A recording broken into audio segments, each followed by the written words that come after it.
First of all, let me say that it was not my intention to be here. I did not want to be here. I am uncomfortable being here. I was over in Africa, busy working, roaming around, when I got the call to appear before you. And like the saying is among you, when he speaks, I must listen.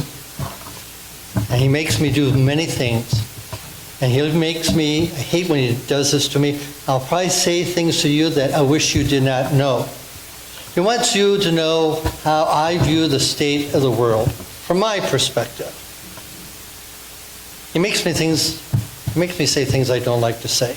And so, because that's true, if you wish to, for the next few minutes to take a nap, I certainly invite you to do so. Sleeping in on Sunday morning, or at least sleeping in your pews, is very soothing to your soul. So by all means, feel free. It is my intention that the state of this world goes all the way back to the beginning. In the beginning, when everything was created good, including me and my demons.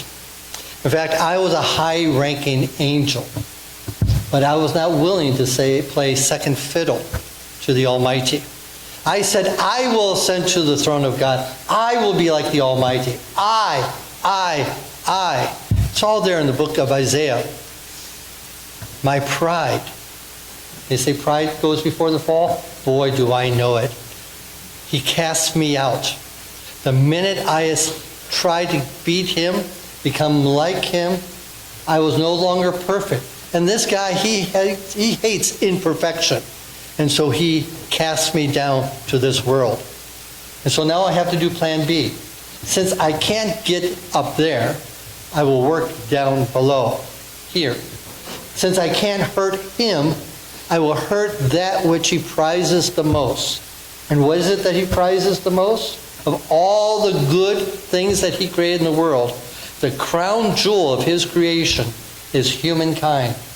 You are the most valuable thing to him. You bear his image. And so I seek to mar that and to destroy that if at all possible. The first man, the first woman.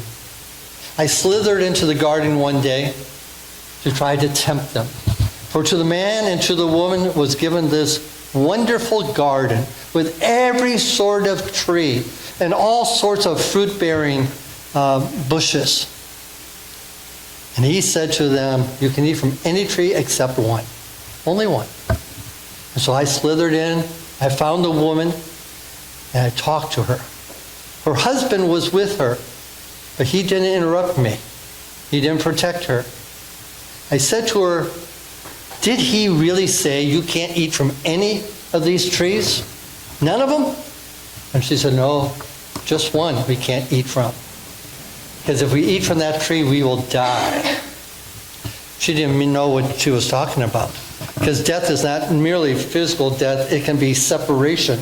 She didn't know what he was saying is that very day that she disobeys, she will suffer a separation from the Almighty.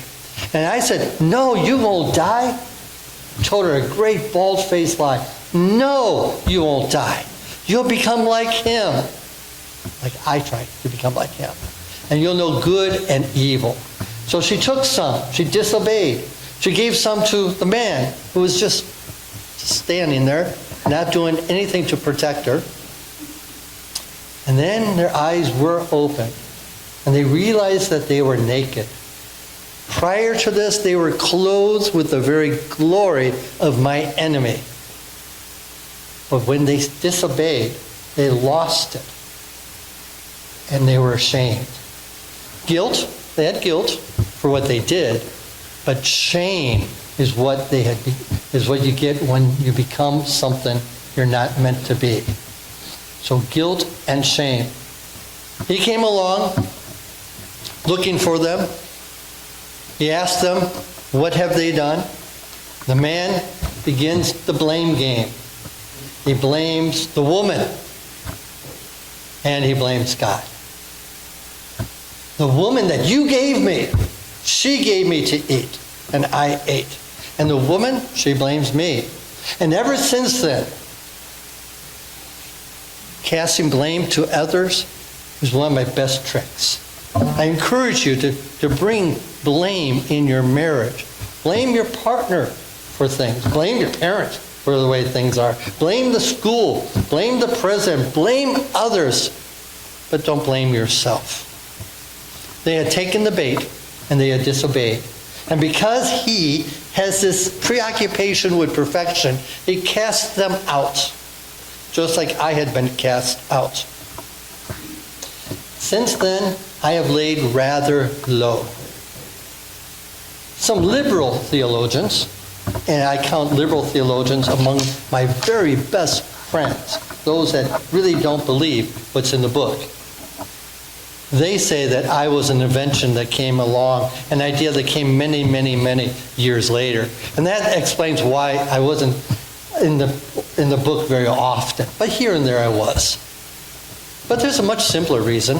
Once you give people the wrong road to travel, the wrong direction, once you set them on a course away, you don't have to escort them. You don't have to be in the driver's seat. No matter what they do, as long as they go down that road, they will find no matter whatever road down that path they take will be an end, a dead end. They may seem right to them, but in the end, it's the way of death. And so I laid low. I played a very less visible role. I let humankind stumble around in their darkness. You can try to blame me for wars, for sickness, for cruelty, for exploitation of others, for cruel dictators. But for the most part, you thought that up on your own. Your corrupt state brought forth most of that. So don't lay it too much at my feet. I just got you going. I got you started. And you're just running with it like wild. The lion's share of the credit belongs to you. Now don't get me wrong. My books and magazines are on your shelf. My favorite websites are on your browser history page of your computers. Magazines print every word I say. And since you are made in his image and meant to be a dwelling place for him, I love seeing people abuse their bodies through all sorts of ways.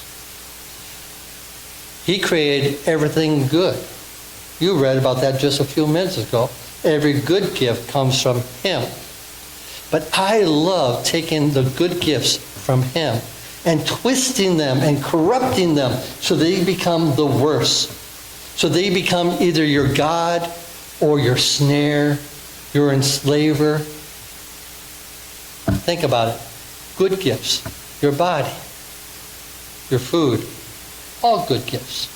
But they can become your masters. Your technology, which was probably created to advance his kingdom, now advances my kingdom. I love taking good things and corrupting so they become the worst.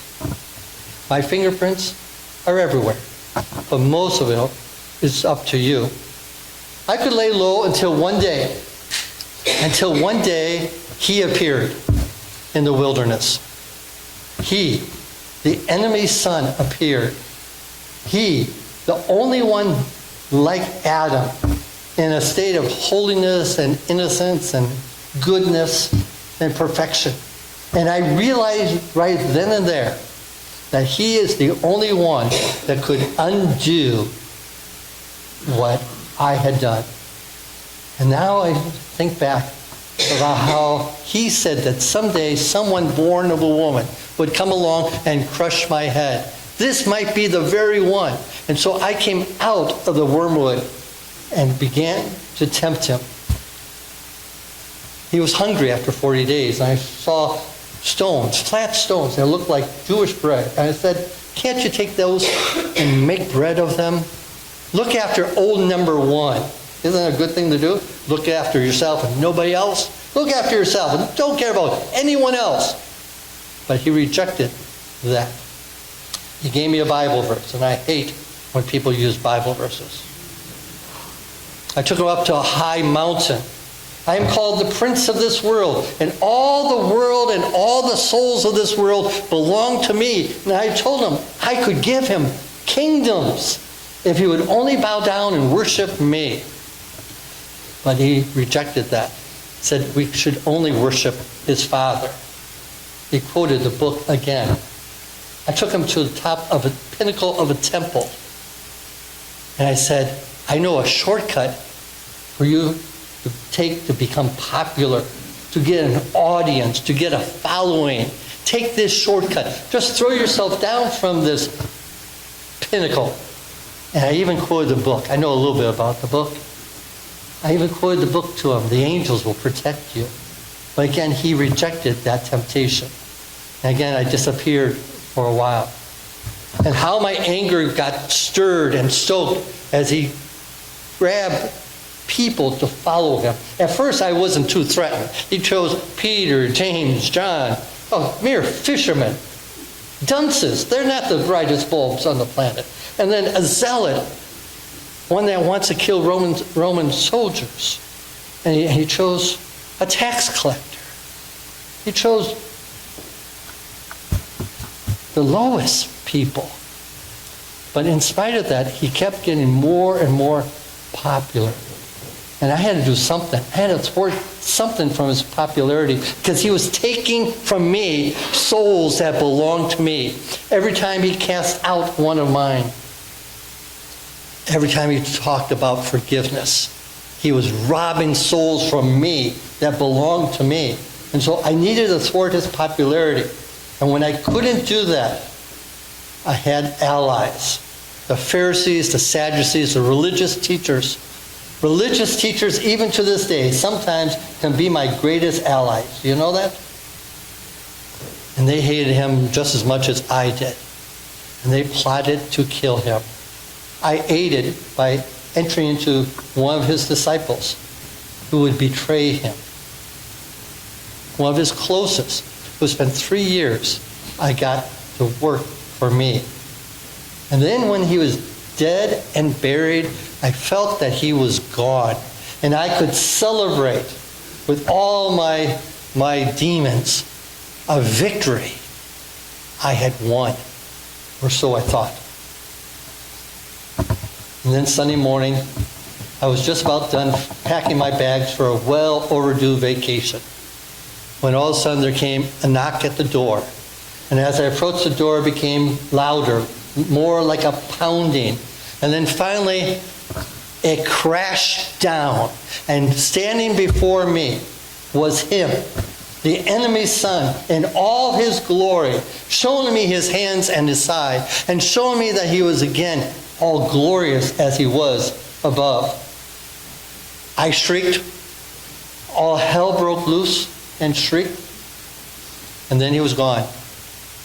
I later found out they went up there to forgive those who forsook him in the garden, to forgive the one who denied him. He went there to bring forgiveness and to tell his followers that this was the most important message to spread: forgiveness. I could not believe it. I thought I had won. And now I know we're in the very last days. There will never come another one like him. He has won the battle and really won the war. My days are numbered. My destiny is hell, a place that he created only for me and for my demons and not for anyone else. But I will fill it, if I can, with the souls that are under my control. And I will try to do everything to keep people from defecting to his kingdom. And so, how do I approach this now? Well, here in America it's very easy. I don't tell people there's no God. Let's face it, that didn't work. I tried that with Time magazine back in 1969. It didn't work. And they do help me every Easter and Christmas time too. But that doesn't work. I won't tell them there's no God. I won't tell them there's no hell, no heaven. But what I will say is simply this: there's no hurry. There's no hurry. If you're one that's wandered far from him, the enemy, and your life has been filled with guilt and shame, and many mistakes, there's no hurry to come back. In fact, you shouldn't come back. You're so shameful, so disgusting to him. You have done too much wrong. He'll never take you back. Forget that story about the prodigal son. It's just a story. He'll never take you back. And for you who do know that he forgives you all your sins, and you have some people in your families or friends or coworkers or in your school that don't know his love, and you should tell them about them. Tell them about him. I tell you that there's just no hurry. There's no hurry to tell others about the enemy. And that strategy is working. It's working really well. Today, I will only lose 2,000. Only 2,000 will defect today, 2,000 tomorrow. Only 2,000 a day will defect from me to him in North America. With all the money and all the churches and all the programs you have, you are doing a wonderful job in not getting the word out. Meanwhile, the church in Africa, today I'm going to lose 40,000 souls. 40,000 will defect. That's why I don't want to be here. You guys aren't a problem to me. I need to get back to Africa. That church is growing way too fast for my liking. And so I encourage you to continue doing what you've been doing. Don't tell anybody else about him and about his son. Because let's face it, if you tell others about his son, they might defect. And they might join your church. And then your church might get bigger. And you might need more services. And let's face it, the one thing you and I have in common is we like small churches. In fact, the smaller the church, the better, if you ask me. Now here's a final word that I am loath to say to you. I would love to have you with me forever. But he surrounds you with very powerful weapons. He gives you his book with the message. I hope you don't read it. But if you do read it, I hope you don't believe it. If I can't keep you from reading and believing it, I certainly hope you don't use it to soothe your conscience, to grant you peace, to tell others what you know about him and his son. If you're in this book, and this book is in you, I can't touch you. That's a very strong weapon. And every Sunday, when you hear that no matter what you've ever done, you are still forgiven because what his son did on the cross. And let me tell you, that cross, that's the worst invention of all time. Don't blame me for that. That's man's inhumanity to man at the highest or the lowest of standards. But he surrounds you with that book. And Sunday morning, he surrounds you with that message of forgiveness. And if that wasn't enough, he even gives you a meal that brings forgiveness to you.